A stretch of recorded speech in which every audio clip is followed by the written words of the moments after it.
you don't control anything in war. It's human conflict. It is chaos.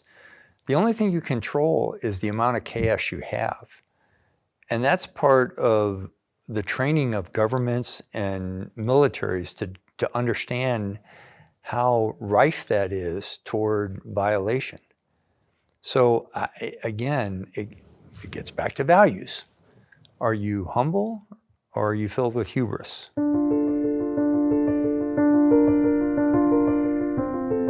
I first met Mark, I would say virtually, about a year ago, where we had a conversation that we recorded for the council, and I personally learned a lot, and I knew there was somebody who walked the walk when it comes to values, and somebody we had to have a deeper relationship here at the council, and so happy you're here today. And I know Joel has been looking forward to this as well, and it's quite the moment to talk about kind of this intersection of ethics, morality, and power in international relations from a U.S. perspective. So with that, I will hand it over to Joel, and thank you so much again. Thank you, Kevin. Thank you, General, for being here today. Can we dispense with the general for tonight? Thank you. Can you just Mark? Mark? Okay, good. Thank you. Okay. Mark, and I know that Mark was up at 6 o'clock this morning because I saw him on TV. I was up at 5 o'clock. 5 o'clock, of course, 5 to be ready for 6. So double thank you for being here on such a busy day. Today is the publication date of the book. So I would urge you all to buy it, take a look at it. And I noticed this morning there was a great review of the book in the Wall Street Journal. Yeah, that's surprising. So you should all take a look at that as well. So just by way of introduction, you don't need an introduction, so I'm not going to go through all of that. But I am frequently asked by friends and family, you're president of the Carnegie Council for Ethics in International Affairs. What do you think about what's happening in our country and in the world? And my reply is, I'm president of the Carnegie Council for Ethics in International Affairs. What do you think I think?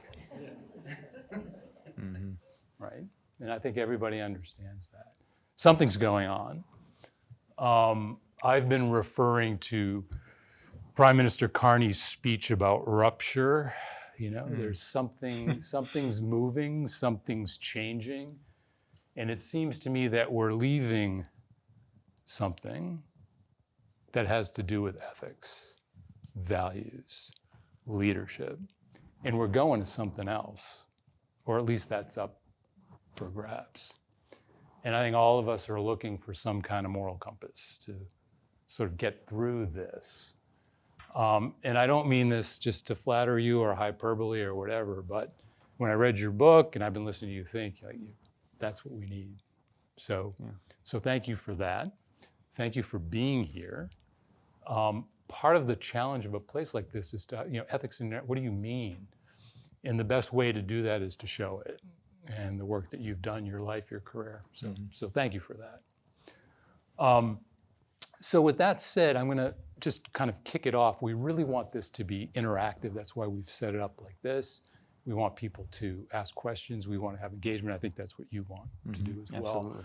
But maybe you could, if you wouldn't mind the softball, tee it up, maybe talk a little bit about the book and what got you to sort of write it, but then also, to speak to what's really happening right now, because it seems like something, I don't know if you had that in mind when you were writing the book. Yeah. But maybe if you hit the mark. Yeah, if you could start to maybe make a little bit of that connection, and then I just want to open it up so people can have a conversation with you. Yeah, well, Jules, I'll start off by, I smiled and snickered when you said Prime Minister Carney, because 2 weeks ago I gave a speech at a conference called the Principles First. They asked me to speak 20 minutes briefly before the lunch break. And I used Prime Minister Carney's speech after what he said about what he did about the changing environment of the world. And I bookended it, and I'm drawing a blank on the name. I'm not prepared to talk about this, but Carney's was so magnificent in terms of a speech for the ages. But I bookended it with a Canadian journalist who I can't remember his name.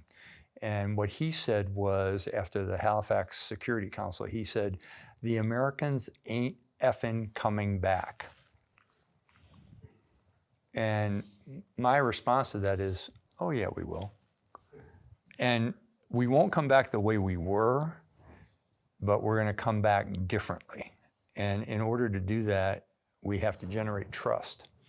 And that was, I think, what Prime Minister Carney was getting at, that the world has lost trust in who we are because they're confused about who we are right now. So that's kind of an introduction. I will tell the quick story of my book. It's not a war book for those of you who are interested and saying, well, you got a soldier on the cover with if I don't return. It came about in 1990 when Secretary of Defense Cheney came on AFN network. I was a young major in Germany, and we were told, watch the news tonight. It was November of 1990, and they said the Secretary of Defense is going to make an announcement. And the announcement was the entire 7th U.S. Corps out of Europe was going to go to Desert Storm. None of us knew that was going to happen. So the announcement of deploying an entire corps of about 180,000 soldiers shocked the hell out of all of us as we were watching Armed Forces Network in Germany. So after the craziness of the phone calls, I was a major and the operations officer for a cavalry squadron. And after the craziness of the phone calls with both the squadron commander and the troop commanders at night saying, let's talk about this in the morning when you come in, because it was 10 o'clock at night, I think, when the announcement was made. We went in the next day and we received our intelligence briefing from the division intelligence officer, and he said to us that the cavalry squadron, which was going to be out front of the division in this attack into Iraq, would probably sustain about 50% casualties. So my immediate response to that in my head was, holy crap, I might just have a coin flip chance of not coming home. And unlike Jason, who has 5 boys, we only had 2 at the time. They were 7 and 10 years old. And I thought to myself, man, I'm never going to see my kids again. Never going to ride bikes with my wife. Never going to drink another Weizen beer in Germany. And I started thinking about how, when I do this, when I do what the country is asking me to do, how do I provide something for our sons and my wife, who might be a widow, to carry them through their life? So my action came to writing a journal. So I took this little green notebook, which I still have, or I now still have. I didn't have it for a while because it was in a Foot Locker, and then my son stole it. Our youngest son stole it from me. But I started writing daily entries. And they range from the sublime to the ridiculous. And I'm sorry if I'm going on too long. This is great. They ranged anywhere from ethics, values, friendship, character, emotions. One of the first chapters was about my fear of dying, which changed over the years, and I'll share more of that in a minute.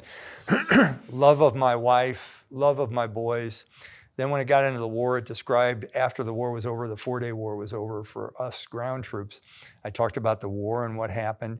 So it's a book that just runs the gamut of different topics that I just woke up every morning and said, I think I'll talk about this today. And I did. I wrote about it. When I came home, here's a spoiler alert, I survived. When I came home, our boys were now 8 and 11, as opposed to 7 and 10 when I left. And they wanted nothing to do with a journal of reflections from their old man. So I threw it in a Foot Locker and forgot about it. And a couple of years ago, our youngest son, Scott, asked Sue, my wife, where's that journal Dad kept during Desert Storm? Because he had been through 3 combat deployments. Our oldest son had been through 5 at the time. And so she gave it to him. And unbeknownst to me, he's out of the Army now. He's working in government in Washington. Unbeknownst to me, he started transcribing it onto a Word document and inserting pictures. And Christmas of 24, when all the kids, all the grandkids were done unwrapping their presents and going crazy, and we were on our 4th cup of coffee with a Kahlua inside of it, he came up to me when everyone else was out of the room, and he said, "Dad, this present is just for you." And I opened it, and it was this typewritten journal in a Word document. And of course, it brought about some emotions, obviously. And it brought back the sights and smells and sounds of the desert. He said, "Dad," he said, "my brother and I realized why you were writing this. It was for us, in case you didn't come home." He says, "But now you've had 30 years, additional combat deployments, a whole bunch of experiences in and out of the Army. Write more for your grandkids." It was cool because it was an immediate outline of what I could write. I didn't have to establish an outline for a book. I just took the reflections, the journal entries that were a page to a half page to a page long, and I wrote what came after that on all the different topics, from intelligence to friendships to blessings to emotions to marriage and it was amazing to me in the following 35 years after Desert Storm how much things had changed.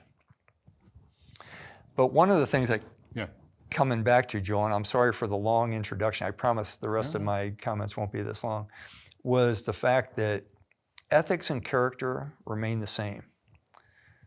Love of family and elements of leadership remain the same. They just widened. The apertures widened.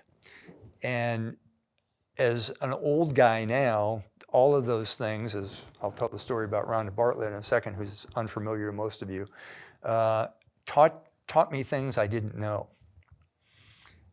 But what was fascinating about it is this whole experience gave me a time to reflect. We don't reflect as human beings. We don't. I mean, every once in a while we'll think, "Oh, gee, I wish I had done this differently," or something like that.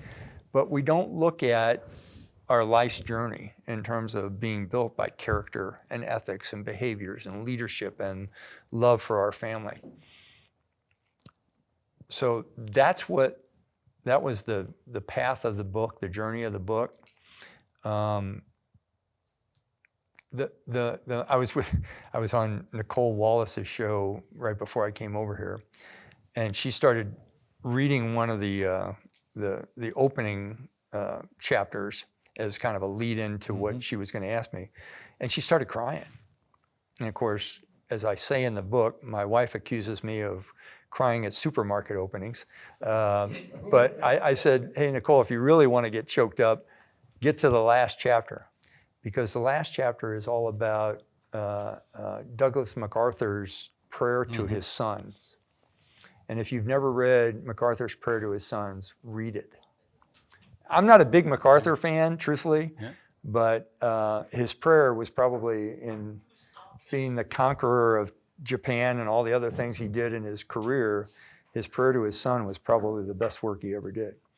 Because that tells you, I think it gets to what we're trying to get to tonight, is what do you look for in fellow human beings that contributes to what right looks like in our daily living? I'll stop there. I did my crying before the event, so you can tell Nicole next time you see her. Excuse me. Yeah. So I don't want to make this political, but I do want to get it to the moment that we're in right now. So, you had a leadership position in the Department of Defense. It's now the Department of War. No, it's not. Okay, so I want to talk about that a little bit because, we have the leadership now talking about, lethality instead of legality, and I think that's an accurate paraphrase. So I'm curious how how we are all to process that the clash of everything that you write about in the book, about character, about the tradition of the United States military, and this sort of great care and of that tradition of ethics and leadership and all the things you're talking about against the political reality of the moment. Yeah. I mean, as somebody sitting on the outside of this, I just worried, will this message prevail over time, or is that because it's not where we're being led. No. So I'm sorry if that was too direct, but I No, needed to- but it's a good question, and I'm going to yeah. hearken upon my good friend and mentor, best friend and mentor, Marty Dempsey. And he and I have almost daily exchanges about what's going on. Yeah. I'm probably more outspoken than he is, but he keeps going back to the fact that we see ebbs and flows in every society like this. But mankind keeps going back to, if they're led correctly, they keep going back to what is right and what is ethical and what is pure. Because there's this, I believe, I don't know if I'm alone in this, but I believe there's this inherent desire for every human being to feel like they're seeking the good. I don't know how to describe. I'm sure there's a philosopher that put it a lot better than I did, but you want to feel like you're making a difference for your children, for the next generation, for your work. The interesting piece of all this is one of the other things Marty Dempsey taught me was that professions all have specific things that are required of them.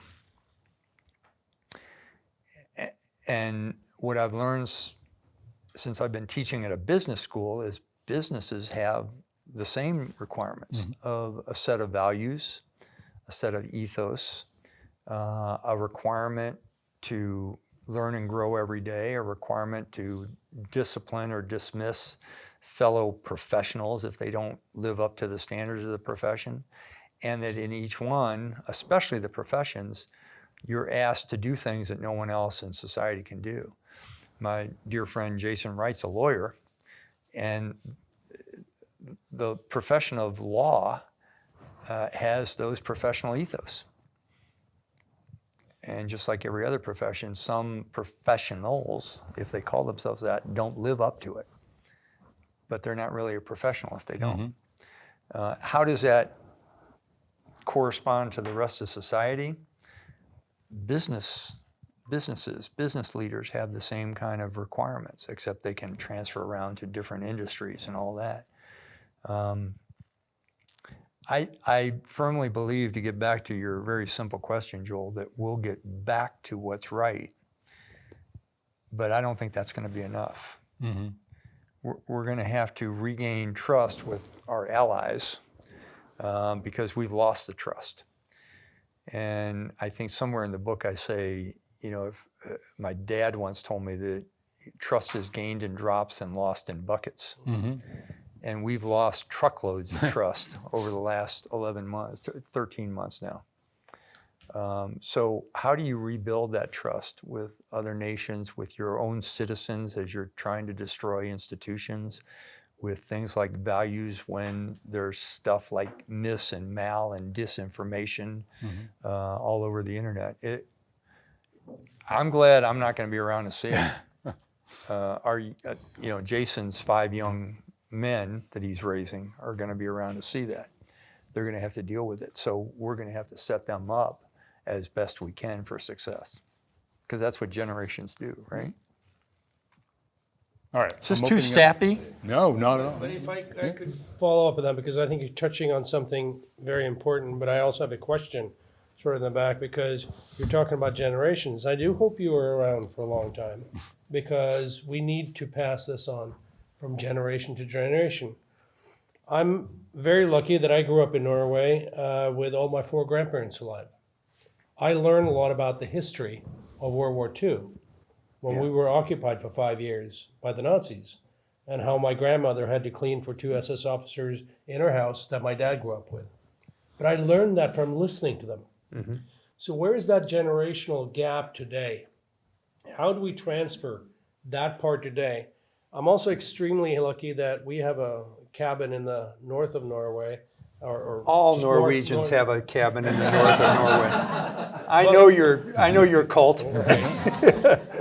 But what we did is, we do have a TV, it's upstairs. We do have internet because you needed that to get the kids up. But none downstairs. And we end up sitting there in the snow, and it's, but we get the conversations with the children. Mm-hmm. It's incredibly valuable, and we need to somehow transfer that. But so, and I was also in the Army in Norway, as we are, and my son has been, because it's a mandatory service that I think serves us well. I've worked in the Balkans for many years. I've stood in more mass graves than I thought I was going to do. Mm-hmm. And in sort of this time of year in Europe, which was not pleasant. But I also had the fortune to study here in the U.S. And that's maybe why I speak English the way I do and not the Norwegian way. But, it's all good, but I grew up, being here, I've always admired the U.S. as most Europeans have, but in rally around the flag. People that I remember growing up with, all right, so I didn't vote for the president, but he's my commander-in-chief. Yeah, we rally around the flag. Right. This is a lacking part that my observation today, because of the polarization.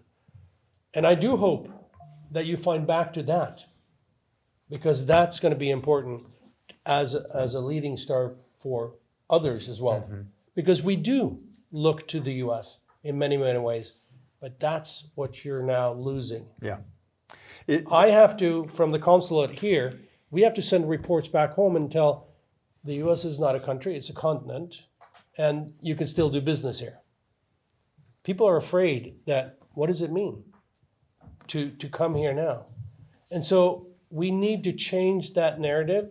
You need to find back where you are. Yeah. And that's an observation from a diplomat who usually thinks twice before he says nothing. There was this speech that I gave at the Principals First Conference. I saw it as an opportunity to state some of those things. And one of the things I wrote in the first draft, and my beautiful wife slapped me across the head. She goes, "You can't say this. This will turn people off." I used the example of a cheating husband who has gone astray for whatever reason. And, for the most part, their spouse would not forgive them because of behaviors, which is, I think, what you're talking about, Yules, is behaviors that you didn't expect to see in your mate. And how do you get back? And most marriages don't survive something like that, but some do, when there is true contrition and humility and remorse and desire to do better in the future. I think that's what's going to drive us. And that, truthfully, is not in line with the American psyche. Neither of those traits are. Humility is not us. We are a nation of swagger, which I can't stand. We are a nation that pumps our chest and decides that we're going to do everything better. And I mean, even the phrase American exceptionalism is pretty bold to say that. But we are a nation that began a movement toward not just freedom, which some people are claiming, but societal contributions. We seem to have left that second part off a little bit. So I don't know, I think it's a renewal of our values, of what are in, first of all, our founding documents, which you all know, the great speeches of our history, Kennedy's inauguration, FDR's Four Freedoms, Martin Luther King's I Have a Dream, Gettysburg Address. All of the words that come out of those proclamations that have been great speeches of ours that define who we are as a nation, I think we have to relook them. And we haven't seen a lot of those in the last year plus. I don't know how to say it other than that, is it's going to take an uprising and an upheaval. There's a guy named Tom Nichols who wrote a book called The Death of Expertise. And he's a good friend of mine. And I talked to him about it. I said, Tom, what were you saying? He said, well, and he got back to Aristotle and Plato, and he said, the Aristotelian qualities are logic, reason, and passion. He says what we have gone toward is singularly passion. It's what we believe, and it doesn't matter what the logic and the reason is. It's just, hey, here's my opinion, live with it. And we're going to have to get past that. And I think we can. And by the way, if I can say one more thing, other people have done this. Societies have fallen. I don't know much about the Norge history, but I'm sure your country has fallen a couple times. Germany and Japan fell in World War II, but it took them generations to rebuild, to get back to normal. And now they are some of the models of society. So can we do it? Man, I sure hope so. Well, I wasn't going to do this. I'm going to slip another one in here, and then Jim will thank you. But so maybe this would be a good way too, though, to get in a word about leadership, because that seems to be something that's lacking here now. And one of my observations would be, where are these values going to come from? Where they're going to come from individuals, they're going to come from exemplars, but they're going to come from institutions. And individuals. Yeah. Yeah. But it seems to me, you look around and there's a lot of caving in. I don't know if you have any thoughts about You go that. to any private sector organization, and there's all kinds of values spread out, painted on their walls, put on their websites, allegedly exhibited by their employees. But when you ask the employers, they don't know what the hell their values are. Yeah. And I know that because I've asked in presentations. I was once at a probably shouldn't say that. Or we're recording though. I got to be careful. All right. I was once. No, I can't do that. I was once at a speech to a bunch of corporate executives from a very large corporations with the initial of Siemens, and I asked them. I said, "What are your corporate values?" And there was a sea of corporate executives out there. They didn't know. Yeah. They didn't know, and they were giving me, truthfully, BS answers. I was like, oh, well, we believe in excellence, and we believe, okay, yeah, you can't define any of those things. So this one guy, I'll never forget this, one guy stood up and he goes, well, he says, General, he says, I know you're interested in having us exhibit what our values are, but he says, they're written on our website. That was his answer. Wow. And because I had done preparation for the speech, I said, I know that. In fact, they're written twice, and they're two different sets of values. The point to that story is, do we all have a set of values? Do we know what we believe in, what we stand for, what will help us make decisions in crises? And truthfully, I've had a set of values in my life, and I've realized on some occasions I've violated them and done some bad things when I didn't think about them. And it's hard to continue to exhibit your values. It's even harder still if you don't know what they are. Mm-hmm. So I believe that you talk leadership. Yeah. If you look at the Army model, and I hate to bring that up, that's in FM 22-6, I am not making this up, there's actually a field manual for leadership. It tells you that your character is based on your upbringing, your background, your culture, and your values. And yet when I ask people what are their values, if you're in the Army, you can say what they are. They're loyalty, duty, respect, selfless service, and honor, integrity, and personal courage. Okay, you live in those things. If I ask individuals, what are your personal values? What do you believe in? What generates decision making on your part? What do you want to be known for? I often personally don't get good answers to that. Yeah. But that's the essence of leadership, is character, right. as I think President Obama once said. So I wanted to maybe put some specificity to this in the moment that we're in right now, the moment in which we the United States are sending people into harm's way, and ethics and values are being tested on the tactical level, and not just the media is filled with all kinds of analyses of what's going on with Iran, what's the end game, et cetera. And I keep coming back to the torpedo attack on the Iranian ship. And, we sent a lot of Iranian sons and brothers and fathers to the bottom of the ocean. And we had other choices. There's other things that could have been done at the leadership level. But we're also asking people in our submarine to do a very difficult thing. They know that there are other options. And then they're under orders to torpedo that ship.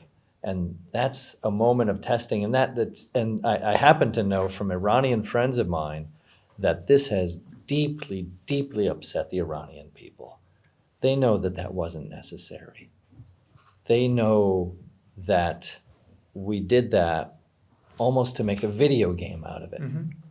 And so we know the effect on the Iranian people from such an act, even though people otherwise inclined to be maybe otherwise pleased with what's going on.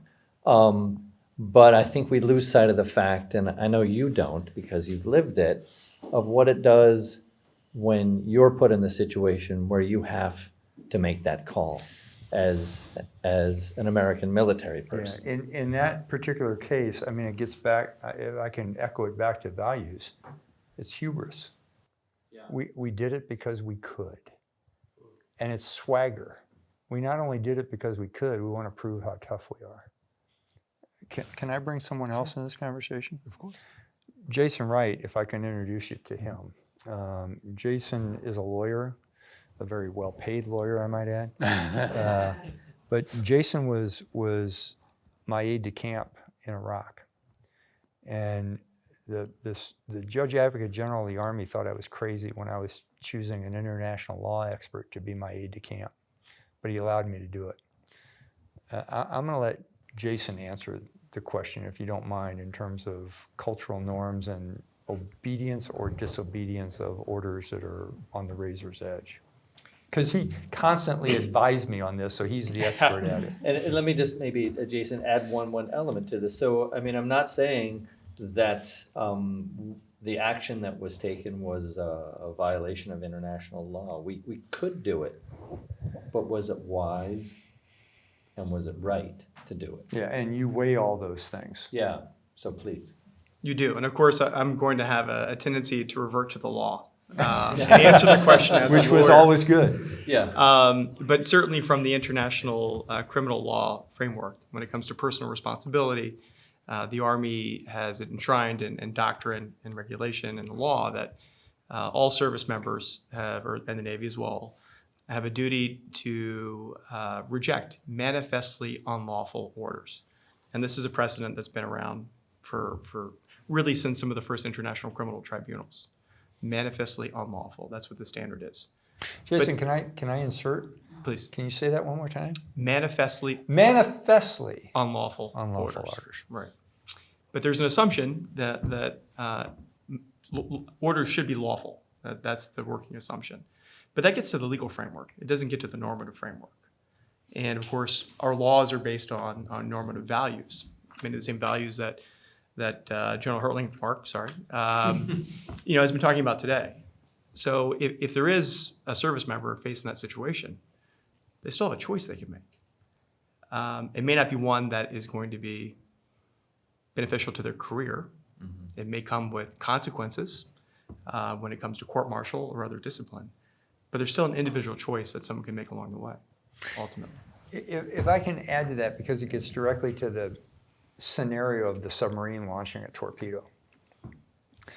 What many people don't understand is George Washington was phenomenally brilliant, I think, in his desire to write the oaths of office. And most people don't realize this. So there is an oath for enlisted people. And in the oath for enlisted, there is the phrase, I will obey the orders of the president and the orders of the officers appointed over me. That phrase is not in the officer's oath. The phrase in the officer's oath is, I will take this obligation willingly without any mental reservation or purpose of evasion. And we recite those oaths, both enlisted and officers, through our years, and it's fascinating that no one really understands what they mean. It is up to the officers to determine on their own, unless they have a really great lawyer that said, ooh, I don't think you want to do that, to determine what orders should be followed. Now, in the case with the submarine, I don't know what happened. I don't know what was going on as the guy was looking through the periscope. But there was one guy that said, fire torpedo 1, or whatever they say in submarine talk. And the crew did it because they trusted the individual, the man or woman who was on the periscope to do the right thing. That's where it's fuzzy right now. Would you agree? I would agree. And now, then gets back and you, how many times did you have to pull me aside and say, hey, boss? not that many, sir. Oh, yeah. But I did have to make the choice myself, which is why I entered civilian practice. I was representing Khalid Sheikh Mohammed before the 9/11 military commissions as a defense officer. And I'd been counsel for 3 years, and then I was reassigned. That's the improper severance of the attorney-client relationship when you're a capital defense lawyer and you get moved off of a case. And there's a series of cases under Supreme Court precedent and the like. And so I turned down the order to be reassigned. And so as a result of that, I made a choice. And I was involuntarily separated with honor from the military 6 months from the day of the turn down. But I turned it down based on constitutional principles. Now, if I can add to that, when I heard Jason was doing this, and I admire this guy beyond belief, when I heard he was doing that, and I told my wife, she said, "Oh my God, they're losing a great officer." And I said, "Yeah, but that's Jason. That's exactly what the right thing is." How many people, truthfully, how many people have the courage to make that decision? Right. Very tough decision. Well, to bring it back today, I had a great mentor. And so I was able to see a lot of these lessons in action. Well, as we're giving love to each other here, we should probably move on. Come on, Joel, get into it. Could I just ask, but isn't this what we've seen today, that discussion has come up Yes, again and again here, that's right. that leads to this? Why are we seeing this? In the Army, the organization, I've always been told, the Army's organization takes on the personality of the leader. And that defines it. That is what's happening today. John, and then we'll come down here. Yes. Well, thank you I'm so sorry much. to interrupt, but that's what it is. It's the personality. And that was a very honorable choice. I think everyone would recognize, so thank you. I have no military service. The question I'm going to ask is a hard one to ask someone in my position. Because all the ones before this have been so incredibly simple. Well, it follows on directly Okay. from Jim, so maybe this is useful. One perspective, I won't necessarily say I support this, but one perspective on the last sort of the trajectory of American military operations, some of which were NATO. I know you were involved, with the Libya operation, for example. And thanks of course, for that and the rest of your service. One perspective may be that because of the concern about casualties among our armed forces, we've come to rely more and more and more on bombing, to the point where that's practically all that we do, along with the occasional torpedo. Mm-hmm. I wonder how it would sound to our military command, and even more importantly, the broad sort of spectrum of people serving in American uniform, if it was said to them, this is a very hard thing to say, that this strategy, while it reduces, I thought of this question when you were mentioning a 50% casualty rate projected for the, for the cavalry. Mm-hmm. That's exactly what I think this tendency is trying to avoid by relying more and more on bombing. but it has the effect that we are perceived throughout much of the world as, well, it could appear as cowardice even, right? It could appear that we don't want our forces to engage directly because of the risk. Now, this obviously wasn't the case in Afghanistan, and of course, the long occupation of Iraq, there were a lot of ground operations too. But more and more we see this, of course, with Iran today.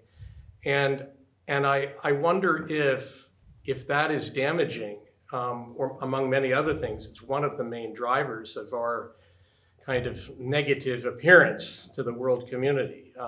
And maybe that's something that needs to change as a kind of strategic priority. But the cost of doing so would fall on the lives lost among our military. Yeah, the primacy of technological advances seem to be overriding human behavior. That's exactly what I'm worried about. I'm teaching just war theory right now is why I'm asking this. Yeah, So I mean, even the dependence on drones. Yeah. I mean, or unmanned systems. You know, I'm not smart enough to figure this out. I think there's a requirement of society to stand up, and this gets to the character issue. A requirement of societies to stand up for what they believe in. You can't do that with machines. You know, as an individual, you have to draw a line and say, don't cross this because it's wrong. But I think we're heading more and more toward artificial intelligence, unmanned aircraft, unmanned seacraft that will do the stuff for us without a soul. And that's so simplistic, I know, but I mean, you're teaching just war theory and those kind of things. That's hard to explain. Well, my students are worried, sorry for the very brief follow-up, they're worried that we're making it so it also has the political effect of making it easier to attack rather than, the deeper cost that we would face if we were more intimately involved. Well, I mean, look at the swagger of our, I shouldn't insult this way, but look at the swagger of the current Secretary of Defense saying that he controls the outcome. I mean, I'm sorry, and I hate to be profane, what bullshit. I mean, you don't control anything in war. It's human conflict. It is chaos. The only thing you control is the amount of chaos you have. And that's part of the training of governments and militaries to understand how rife that is toward violation. So again, it gets back to values. Are you humble or are you filled with hubris? Could I just ask one quick follow-up question? Sorry. But does the ethics question change much? Whether you sit in a bunker somewhere and fly a drone and drop a bomb, right? There are UAV pilots that I've talked to who are experiencing post-traumatic stress disorder. Now, by the way, there's a chapter in the book that I talk about, and I'll give a spoiler on this, where I talk about how I lied to my sons. Because I told them that after the war, we were going through some bunkers and cleansing them of, what we thought was in this particular area after the ceasefire was signed. And we got lazy and we got complacent in terms of approaching each. And I walked into a bunker and there was an Iraqi soldier there. And in the darkness of going from daylight to dark, I didn't see him when I went in, but as I went in, he was rising up with his rifle pointed at me. And I shot him 3 times at point blank range. Now, I had been through 4 days of war where I was killing things at long distances, but not seeing the results. But in the book, I explained how when he fell forward after I shot him, his helmet fell off, rolled to my feet, and had, like most soldiers do, they put pictures of their wives and their children in the helmet. Whew. That was a little different than killing at long range, or killing with a drone, or killing with, artificial intelligence. when you have to face an individual who you know that's 3 feet away from you, has a wife and children. And that scene haunted me for years until my wife said, you need to get some help. That's the difference. The humanity of standing, it's a next level up from a bully on a playground getting punched in the nose. Oh, he suffered the consequences because you're close in. It's just a little bit more intense. I don't know if that has anything to do with what we're talking about, but that's a story. After this, it's very difficult to ask a question that I was supposed to ask. But I guess a lot of people are angry at the fact that we are where we are today. I wonder how much the military is capable and willing to analyze the internal factions. We've heard about ultra-national Christian nationalists within who are in the war for different reasons. We have heard excuses and explanations that do not match up. And I think the narratives within the army are confusing to the people who are sacrificing their lives, like you did once, and they don't know what they're doing it for. Many of them are just obeying orders and so on. I come from the region where I've seen all of this up close and personal, actually too much, those the Balkans and the atrocities. Sure. And I was local staff, then became international staff and diplomat and so on. But I think that I don't see the outrage becoming a policy enough, because everybody is angry about what we are, and we're talking about we should do this.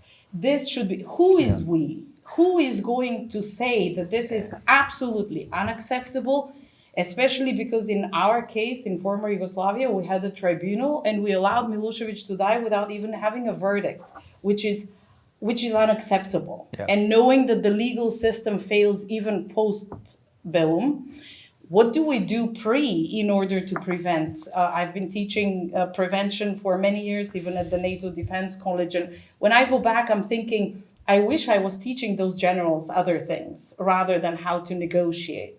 But we are where we are now, and I have seen the scenario roll out, and I've seen the Balkans going from what Yugoslavia was into what it is today. And I really worry that we have abandoned the principles, everything that was negotiated in Helsinki. Everything is up in the air, and we don't even have a base to start from. And my hope is that the American military will be able to do adversarial analysis from within, so that we know who are the people who are pushing us into it, rather than talking about, the phase 3 of how are we going to rebuild. That's if we're given a chance to rebuild. Well, that's a great question. And what I'll tell you is, or it's a great statement along with a question, I can't tell you the number of messages I get, DMs, tweets, Blue Sky, all kinds of social media saying, you're a retired general, why don't you do something about this? And I never say this, but I'm thinking this, you're the people that voted for this dude. It wasn't me. What do you want me to do in a democratic society? The point that you make about analyzing the adversarial, or red teaming as we call it, what do you do in terms of how do we get out of this? I'll report to you that we did that before we got into it. I was part of a war game in the summer of '74 where I played the chairman of the Joint Chiefs. The president was played by a guy named Michael Steele, who all of you know, he's on TV all the time. And within the first 10 minutes of the war game, I was fired twice. Oh, me too. I was in Switzerland, and then we had a military exercise, and I was the political advisor, Yeah. and the commander was the computer. Yeah. And then I said, I'm resigning. Yeah. And he said, you cannot resign. I'm like, I'm sorry, I can't. I work for the Ministry of Foreign Affairs, and I'm resigning. And then a person who was behind the computer showed up, but then we need to put you on a plan. I'm like, you can bloody put me on a plane, but I'm resigning because Well, this I is illegal. didn't resign twice. I was fired twice. And the only reason they rehired me is because they didn't have anybody else to play the chairman. So I did the same thing over it. But at the time, it was like, oh, that'll never happen. And everything we wargamed happened within the first 10 months of the current administration. So in terms of doing the adversarial red teaming, if you will, I'm not going to say it's impossible, but it's very difficult to do when there are individuals within the organization who don't allow you to do that. In a normal scenario, I think internal to the military, I'll use the Army, there would be that red teaming. How do you do that when the people that are overseeing you are not that happy with it? Next. So, Mark, I think that, when Andrew Carnegie started this organization 112 years ago, it was to allow for conversations like this to take place, for difficult but important conversations to take place. So, first of all, thank you for being here and for helping to drive that this evening. My pleasure. These are challenging times in the U.S. and abroad. And I think one of the themes that I've taken away from your conversation tonight, and I appreciate that you've done this I interpret this in a glass half full way. Like, you're still an optimist. I feel optimism here. I am. Yes. Eternally. Eternally, and that's good because we need that right now. But I think the theme that I'm taking away is the idea of trust. Mm-hmm. And you may know the story, but there was a gentleman, Bryce Harlow, who was a lieutenant colonel on George Marshall's staff, and later was an advisor to President Eisenhower, and he ran congressional affairs for President Eisenhower. And he had a corporate career, he was on corporate boards, but at the end of the day, like, his motto, which I think is important for our organization, for us here, he said, trust is the coin of the realm. Mm-hmm. So thinking through that lens and thinking about when we get through a difficult period that we're all facing internationally, how do we rebuild that trust? How do we get back to, whether it's working with our Norwegian allies, whether it's working on Capitol Hill between Republicans and Democrats, between the White House and Congress, and our communities across the country and the world, how do we get back to that? It's interesting, Max. I'm not sure we have to rebuild it. We have to take, I don't quite know how to say this. We have to take the individuals who are still willing to support it and strengthen them. And we're seeing that. Mm-hmm. I honestly believe we're seeing that. I know Jason's law firm is standing firm. The Steptoe law firm is standing firm in terms of, here's what right looks like, and here's what we're going to do. I know that there are those in the profession of the ministry who are standing strong. There are those in the military who are standing strong, but it's really hard because they are pulled between the tensions of doing what their civilian leaders tell them versus doing what's right, unless it's a legal boundary that they passed. The one institution that I'm concerned with is, having worked with them over the last 10 years, is the medical profession. Because they're not standing up as much as I would like them to in terms of what they know from science that is contrary to what they're being told to do. The courts are standing, the military is standing still, the ministry is standing, those key professionals, the engineers are doing what they're supposed to do. The accountants, I won't say the profession of accounting is, really sucked into this yet. It is the dangers of, it goes back to values. What do you believe? What have we as a nation been taught to believe that's important? And refreshing that and analyzing it and saying, how do we get back to those things? So it's not a rebuilding, it's just a reinforcement. It's putting up some rebar and, patching the walls and getting back. And I think that could happen. And maybe in the house that we're building for the future, that we're rebuilding, might with a whole lot more architectural work, be even better than the one we came into this with. I'm the eternal optimist, and I'm sorry for that. Yeah. I haven't lost faith. I always like to end on optimism. It's a good practice. But I'm just ending the formal part of this Oh no, program. let's tear things apart for a while longer.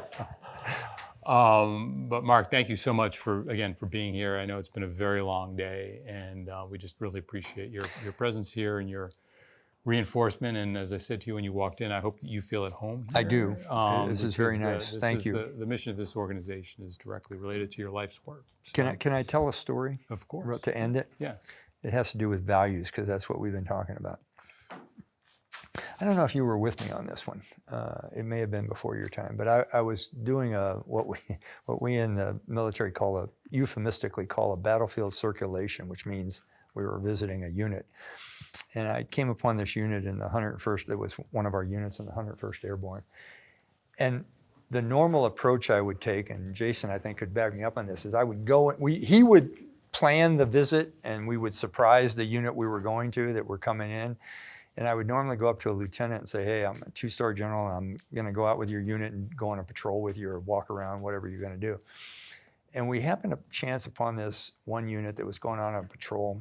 And I went up to the lieutenant and I said, hey, I'm gonna go out with you, and I'm not gonna bother you while you're doing your patrol, but I'm just gonna watch. And when things are over, I'm gonna do an assessment with all my years of knowledge and experience and tell you how you did right and wrong.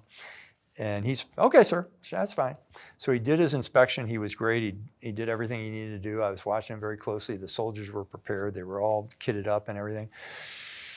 We go on this 3-hour patrol. And when we were coming back, I told the guy beforehand, I told the lieutenant, I said, hey, look, I'm not going to say anything until we start heading back toward the base. And when we head back toward the base, I'm going to, just kind of get a feel for your platoon. And he said, okay. So I was in a truck, what's called an MRAP, an up-armored vehicle in the front. And in those things, they're noisy as hell. So you're wearing headphones. And I'm wearing the headphones. There's like 6 guys in the back. There's a driver. And then there's a soldier beside me who all I can see is his legs. And were you on this one? I don't think you were on this one. I would have been in the second truck behind. Yeah, you would have been. He would have been on the second, and the sergeant major, my division sergeant major, would have been on the 3rd truck behind. So as we're heading back into the gate, I said, "Hey, why'd you get?" A typical question I would ask. I said, "Why'd you guys join the Army?" And usually I'd get all kinds of responses like, sir, my uncle told me I should do it because it was great career, character building, and I was flunking out of school, so I decided to join the Army. I wanted to do something different. Those kind of answers. Well, in this truck, I got a round of laughter. And I look over at and I had never experienced that before. I look over at the driver, and I'm in the shotgun seat, and I look at him, he was a sergeant. I said, what's going on? He goes, hey, sir. He says, we were just talking about that last night. That's a great question. Thank you so much. We were all trying to figure out why we joined the Army. He says, you need to ask Private Green why he joined the Army. So I look around the back of the truck and I said, which one of you guys is Private Green? And they're all laughing. The guy who's standing behind me, or standing next to me, standing up outside the truck on the 50 caliber machine gun outside, he puts his hand down, and I can't see him. He puts his hand and he goes, hey, sir.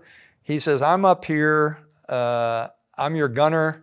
He said, and I'm not going to tell you why I joined the Army. And he added to that, and you can't make me.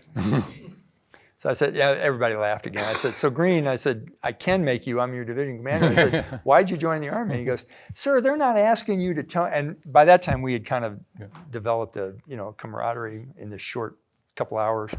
And he says, sir, they're not asking me to tell you why I joined the Army. They're asking me to tell you what I did before I joined the Army. Everybody laughs again. I said, okay, Green, what'd you do before you joined the Army? He goes, sir, long pause. And this is over a microphone. I still can't see this kid. He says, sir, I was a male model. And everybody cracks up again. They said, what? I said, what? You were a male model? He goes, yes, sir. He says, and the sergeant who's driving, he says, yes, sir, we've seen pictures. He was a male model. He said, he was making a whole lot of money. So at that point, we pull into the forward operating base. We all jump out to clear our weapons. Green's up on the top still with his 50 caliber. He's got a helmet on, goggles. He's all dust covered from the patrol. I say, Green, get your ass down here. I want to see you. So he jumps off the truck. He comes up, he salutes, and he's now doesn't have a helmet on. He doesn't have his goggles on. And even though his face is dust covered, Green is one good looking kid. I mean, he's a pretty good looking kid. So I said, Green, you really were a male. And so we're talking around the barrel where you clear your weapons. And I said, Green, you still haven't told me why you joined the Army. It suddenly got quiet. And he said, sorry, he says, I was doing a modeling gig somewhere. I can't remember where he told me. And he said, and I got drunk. I was with a bunch of women. He said, it was a horrible night. I woke up all hungover and I was sick. And he said, I went into the bathroom to throw up. This is no kidding a story. He says, I went in the bathroom to throw up. And he said, I looked in the mirror. And he said, I said to myself, as I looked in the mirror, I got to do something more important with my life. He said, that day I went to an Army, I mean, this is bizarre. He said, I went to an Army recruiting station and signed up. And of course, being the guy that cries at supermarket opening, you know, I don't want my soldiers seeing me crying at this kid who's just professed that he was standing for values to join the Army. And what was interesting about that event was all of his fellow soldiers were all kind of standing around like soldiers do, and they were kind of looking down and kicking the stones, and they didn't want to look up at Green because they knew what he was saying was right. And I said, hey, I tried to make a joke out of it to keep from getting emotional. I said, hey, so Green, I said, you made that decision. How are you feeling about that decision now that you're running a gun truck in northern Iraq? And he goes, sir, I feel just fine about it. He says, because those values that I've learned were not something that I learned from my family. I learned them in this organization. And then he took it over the top by pointing to all of his fellow soldiers, and he said, and these guys are now my brothers.